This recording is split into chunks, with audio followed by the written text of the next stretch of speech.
Hi, and welcome to Newswire L.A. I'm your host, Chin Thomasangsi. Today we're coming to you from Central Avenue and 43rd Street at the historic Dunbar Hotel. You can see the hotel just over my shoulder.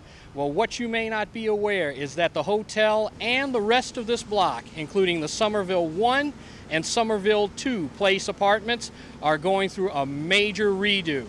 This area behind me is going to become Dunbar Village, and it's going to be a haven for seniors and people who need low-income housing. So we're going to take a look inside of the hotel today, and we're going to speak to the people behind this project. So before I give away too much, we'll be right back after this.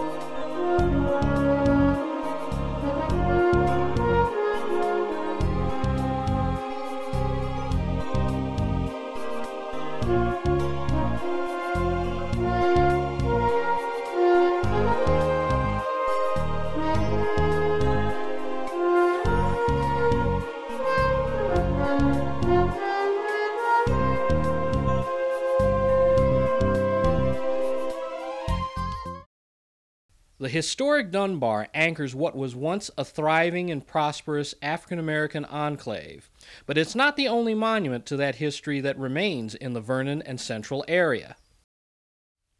Moving south on Central and west on Griffith, you'll find the Second Baptist Church, which is a monument in its own right. On May 13, 1962, Malcolm X made one of his few West Coast appearances when he spoke to a citizens' protest rally. On March 17, 1968, Dr. Martin Luther King spoke the Sunday sermon in the church's sanctuary. This was one of King's last speeches, as his life would be ended on April 4, 1968 at 6:01 p.m. on the balcony of the Lorraine Motel in Memphis, Tennessee. You'll find the 28th Street YMCA. It's worth mentioning that this edifice is also undergoing a major renovation. One of the partners in this project and the Dunbar is the Coalition for Responsible Community Development, and we'll be speaking with their executive director, Mark Wilson, shortly. At Central and 24th is the Lincoln Theater. The theater was widely considered to be the Apollo Theater of the West Coast. The Lincoln played host to performances by the leading black performers of the era, including, but not limited to, Lionel Hampton, Duke Ellington, Nat King Cole and his trio, Billie Holiday, Lena Horne, Louis Jordan, Pigmeat Markham, Fats Domino, and B.B. King. You can bet all of these folks stayed at the Dunbar Hotel while they were in Los Angeles. Approximately 1 block south of Central on Jefferson is the Paul R. Williams-designed Angelus Funeral Home.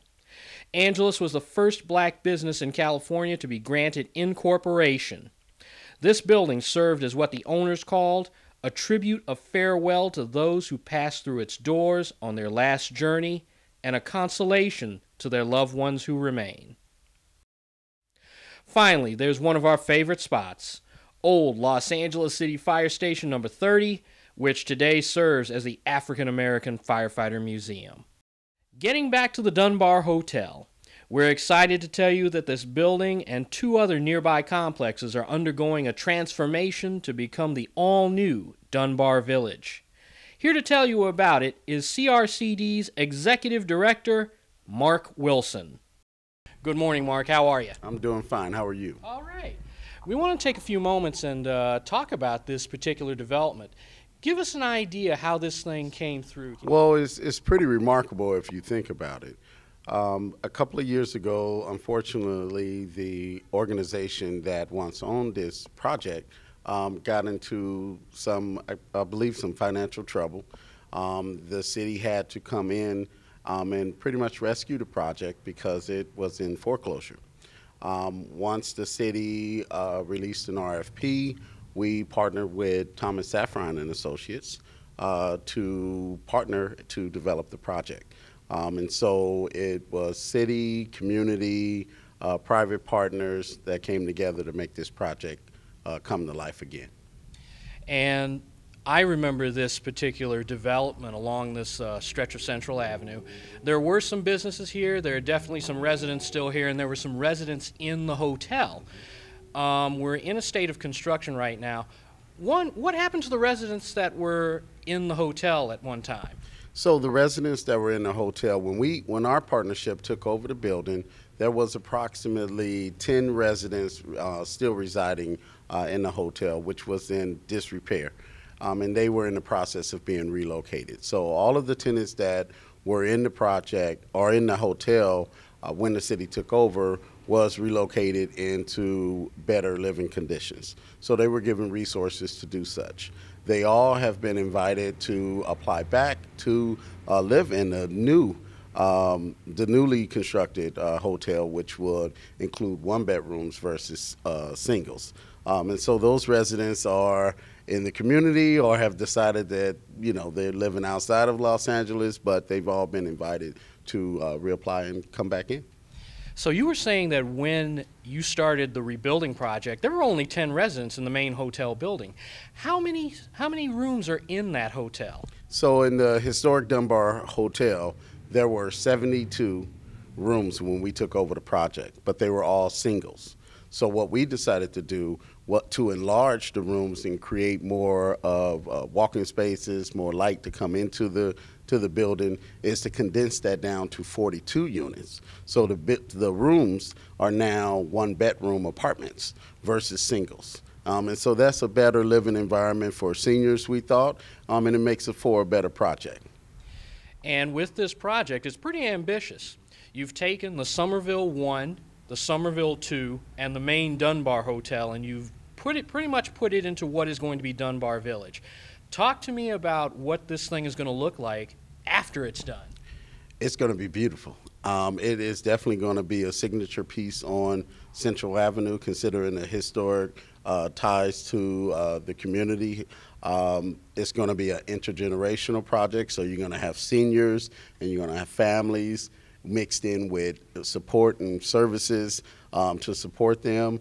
You're going to have a restaurant space on the ground floor, which there's not many sit-down eateries on Central Avenue. We believe this project is going to be a spark for ongoing continuous investment in the neighborhood, particularly along Central Avenue. And from what I've read, for the residents who are going to be living here, the seniors and the others, you're going to have on-site activities and different things built right into the village itself for those tenants. Absolutely, and we're going to be working with local not-for-profit organizations such as the All People's Community Center to come in and provide those services. PACE is on site providing child care services. CRCD will be on site providing workforce development training services. And then we're working with Thomas Safran and Associates to identify unique activities for the seniors. But they're going to be well taken care of because they're going to have a fully equipped, pretty decked out facility for exercising and entertainment. So it's going to be a nice project. From what I understand, the architectural scheme is to pretty much put it back to its heyday. From the 20s to roughly the 50s. We're talking about opening up the skylights in the main atrium. We're talking about remaking certain things back to their original design. Tell me a little bit about that and how excited you guys are about that. Well, we're very excited to work with our architectural team. They were able to really look at how we can preserve as much of the building as we can. I mean, for example, when you walk into the original atrium, you're going to see a mosaic tile, a fountain that was originally there. The roof is going to be open. It was enclosed in the late 80s when they went through the renovation at first. Now it's going to be open. You're going to see the original flooring and the lobby space where people used to check in to the hotel and sit and lounge and congregate. Those items will still be there. The original murals are being redone. So when you walk into the lobby, you'll see that. Being that John Somerville, the original developer of the project, was from the Caribbean, you're going to see that kind of Caribbean feel, openness that he envisioned back in the 20s. So we're very, very excited for, about the architectural design of the building. And this is something that's going to be great for the community. Not only this community, but the City of Los Angeles community to have a historic gem like this preserved. Now that we are owners of, the historic Dunbar Hotel, we're finishing up the historic 28th Street YMCA. We're doing some work with the historic Ralph Bunche home. So those are some of in a nutshell, those are a few things that we do. Most of the sites you just mentioned are historical gems for the African American community. Talk to me about the excitement of being able to be involved with all of these types of projects. The Dunbar next door. Central Avenue overall was the heart of the black community up until roughly the mid-50s. There's not a lot of African Americans still here, but you have a lot of gems of our history still here. Talk to me about the excitement of being able to redevelop and reinvigorate all of these different properties. Well, I'm very excited because all of the projects that I mentioned, unfortunately, was in disrepair. So to be able to partner with reputable groups like Thomas Safran and Associates and Clifford Beard, for example, to make these projects come back to life is pretty exciting for me. My family grew up in this neighborhood. I've worked in this neighborhood for many years. So it's a good feeling to be able to give back, but not only give back to the African American community, but this area is historic for Los Angeles, and it should be treated as such, which is more exciting for us to be a participant in that project and bring all of the partners together. But it's also important to the community that's here now. So the community also is invigorated by these projects as well. They're excited to understand the history of those projects. And quite frankly, this community is going to be the stewards of these projects into the future, because that's how we partner. We partner not only with developers, not only with not-for-profit organizations, but we're a partner within the community. And so I feel everyone's excited about that, but it's in particular exciting to preserve three of the jewels in the city of Los Angeles that are tied to black history. You guys are a nonprofit. Talk to me about how, or how it hasn't, how the economic fallout has affected you and your work. Talk to me a little bit about that. And has it affected this project in any way? Well, fortunately, the economic fallout did not affect this project. So specifically, locally, with the dissolution of the Community Redevelopment Agency, and that happened throughout the state, but specific to this community, these were projects that benefited the community. Fortunately, we were able to get the paperwork and process moving quick enough through a lot of hard work from our city family. But if not, this project would not have happened. So this project is moving forward as well as our other projects. But the economic fallout has impacted the momentum that we've built over the last 10 years, particularly through the leadership of Councilwoman Jan Perry. And that's what we're troubled with at this point, of how do we identify that source, that partnership with an economic engine locally that can help us to maintain the momentum as far as local investment. Nationally and statewide, of course, the economy has impacted the way that funds flow to our neighborhood as far as workforce development dollars and others. We've been fortunate, quite frankly, because we partner. We partner with reputable organizations to look at how we can continue to bring resources in this community, continue to attract talent to this community, but it is a struggle. So the way that, we move forward is through strategic planning. We plan a lot as an organization, and we look at strategic strategies on how we can continue to bring resources in. But I'm not going to stand here and say that it hasn't impacted the community, or it won't, but we're going to band together to make sure that the projects like these continue. And this project is set in stone. It's going to open in February. So fortunately, we didn't miss the deadline with the redevelopment agency. Throughout our discussion with Mark, we've shown you glimpses of the Dunbar restoration. We're heading out now to take a full look at it, floor by floor. Mark Wilson will be staying with us and will give us more insight into the work CRCD is doing in the Central Avenue community, as well as what you need to know if you're interested in living at the all-new Dunbar Village. Since we're talking a little bit about your organization, tell us what you do and how much area you cover in the Los Angeles area. Talk to us about that. So we're a place-based community development corporation. Place meaning our base is here in South Los Angeles or Southeast Los Angeles in the Vernon Central community. So we are a comprehensive community development corporation. We develop special needs housing for young people that are aging out of the foster care system, as well as families and seniors. We also work with the businesses, particularly along Central Avenue, so we are part of the formation of the Central Avenue Business Association. We're also the lead agency for many workforce development initiatives here. So the Vernon Central Workforce Development Network, made up of multiple community-based organizations such as Los Angeles Conservation Corps, All People's Community Center, Los Angeles Trade Tech Community College. We're also the lead agency for South Los Angeles Youth Build. We also do an extensive amount of neighborhood and community beautification work. So we remove about 6.5 million square feet of graffiti per year. We remove more than 300 tons of debris and bulky items from alleys throughout the community. Unfortunately, there's a lot of illegal dumping in the neighborhood. And we do a lot of other services. We just finished the Central Avenue Jazz Festival, the 17th annual. We're looking forward to expanding that in the future. And we're looking at a lot of arts and culture. Here's an artist rendering of the restored hotel lobby on the first floor. This restoration will take us back to 1928 when this place opened as the Somerville and later the Dunbar. If you'll recall, Mark told us that everything would be right back to its original design, and that includes the open atrium area just beyond those tall arched windows. With this new development of Dunbar Village, you've got a lot of great ideas, a lot of great features that are going to be built into the development.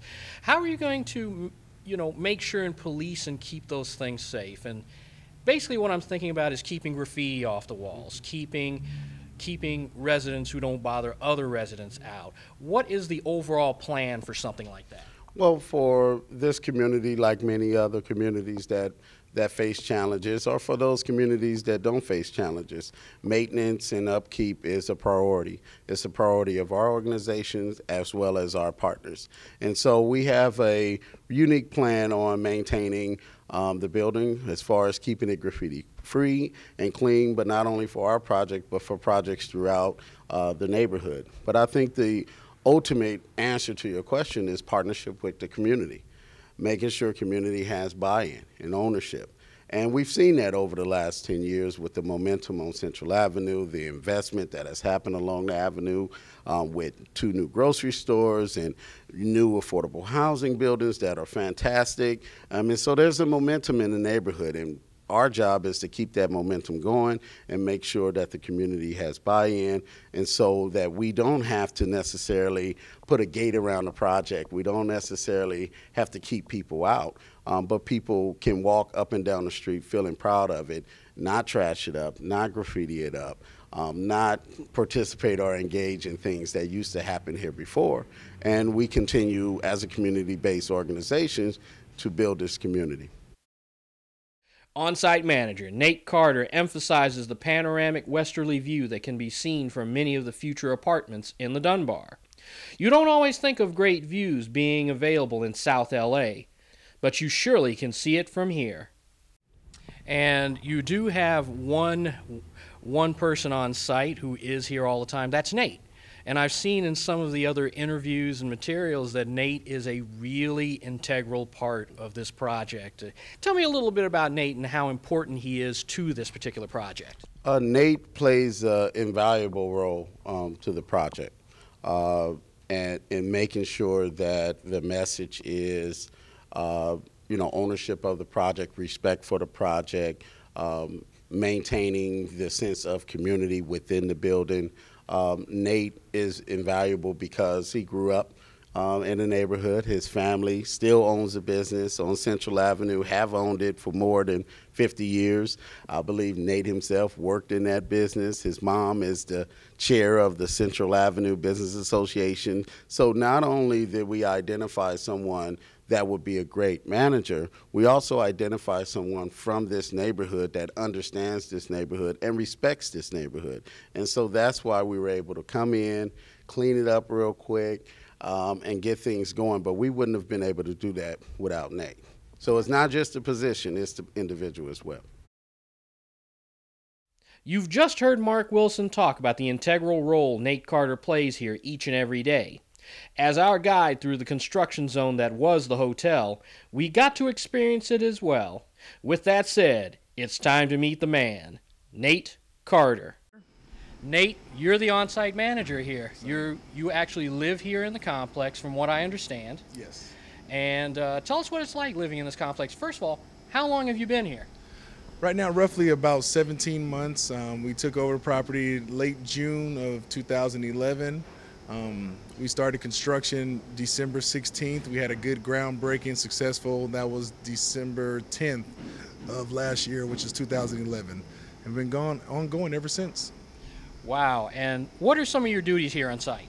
Duties on site was mainly just preserve, especially this historic hotel. This is a very important factor here for CRCD, for Thomas Saffron Associates. This is very important for us to make sure that we preserve this. So my main thing and concern is addressing these 4 buildings we have in this 3-block radius to make sure that it stays safe, fire-free, theft-free, and just keep an open environment and safe, more likely for the community as people still kind of mingle around for the construction site. So. One of the most important things you said is keeping this site safe and keeping the other 2 buildings, Somerville 1 and Somerville 2, safe. And part of that, you have the sometimes unenviable job of keeping an eye on residents. Talk to me about how important it is to keep the environment safe for the residents who are here. My main thing is I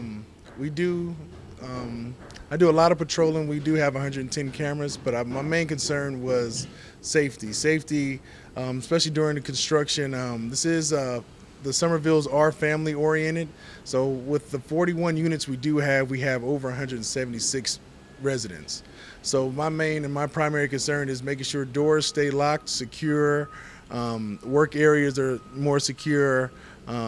Things like that will be my primary concern. Will just, like I said, main thing is just keeping doors locked.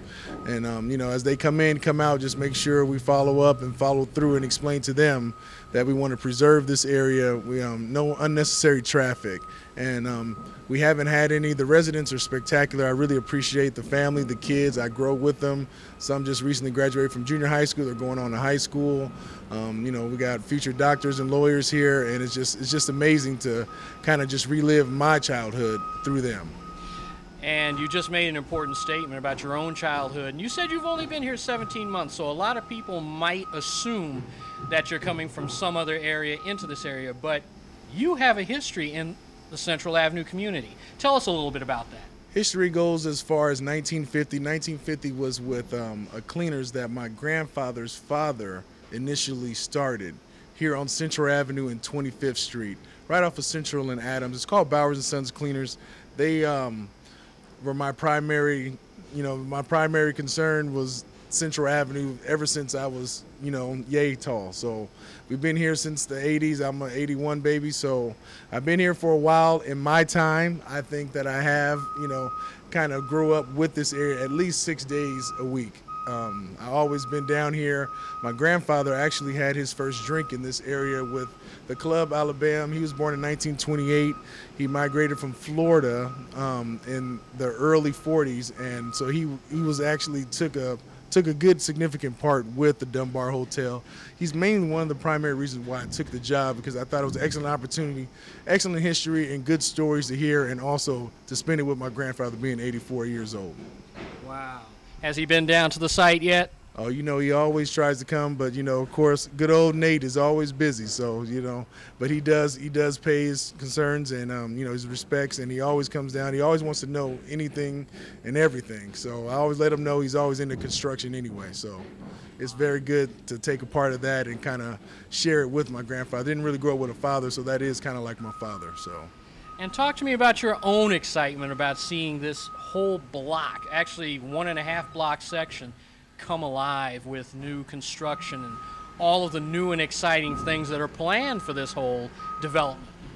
To be down here to see the initial state of this Central Avenue corridor jazz era, it's amazing. It's exciting to deal with the pre-construction and now to actually see that we're actually standing in a one-bedroom apartment right here with a magnificent view, and to really see when I was in here when it was 83 bare rooms and we had to do a lot of extracting of all the old artifacts, all the old stoves and things like that. These rooms used to be 250 square feet. Now they're up to 592 all the way to 612 square feet approximately.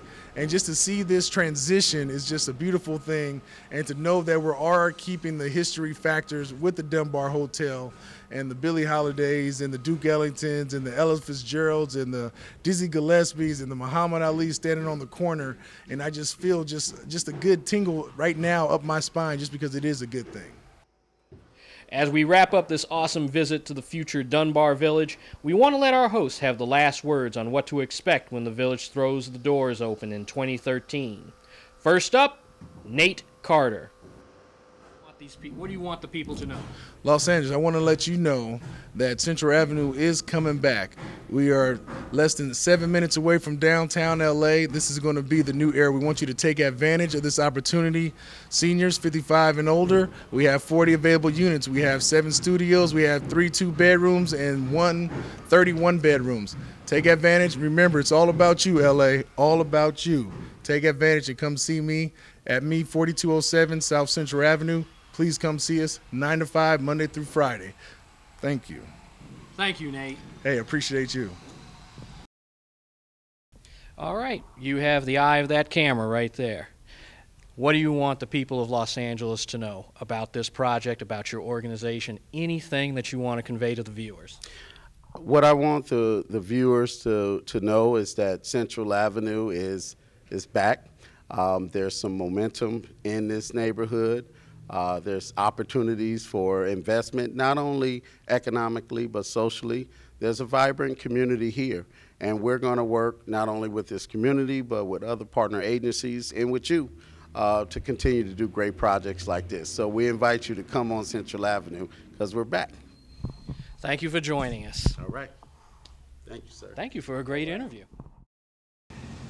And that's it for this broadcast of Newswire L.A. We thank you for joining us. One more thing, this story came about as a question from one of our viewers, so I want to take the time right now to say thanks to viewer Teresa. Thank you for watching us from the very beginning, and we hope you're with us until whenever. That's it for this broadcast of Newswire L.A. We thank you for joining us. We'll see you back here next time, and remember to follow everything Newswire L.A. Look us up on Facebook and Twitter at Newswire L.A.